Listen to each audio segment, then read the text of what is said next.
Merienda po muna tayo ng papaya mga kanayon. Binawasan ko muna ng bunga yung tanim ng kapitbahay. At ito po yung maganda sa papaya na to. Kung makikita nyo po yung kanyang balat, dilaw na dilaw. Pero yung laman po niyan, hindi pa rin labsak. Ito yata yung kung tawagin po ay dorado. Tignan nyo po yung kanyang gitna. Ang lamig. Kahapon ko pa ho pinitas yan. Magdamag sa freezer. Para pag ganito nilantakan, sarap. Saka bakit ko nga baga tinatanggal pa yung kanyang buto? Sabi nga ni Kaumami, masarap din yan. Nandyan daw yung mga ibang vitamina.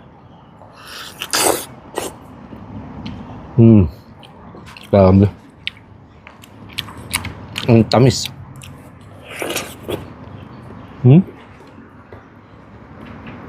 Tingnan nyo po. Tutulo yung kanyang katas.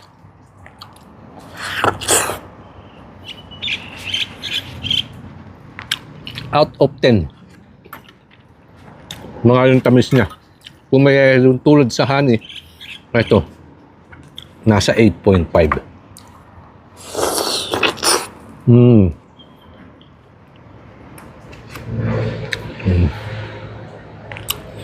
Ang katas na makapal yung kanyang laman.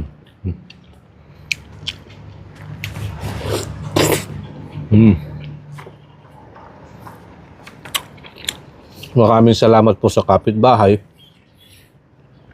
na may tanim nitong papaya. Libre na ang pamerienda.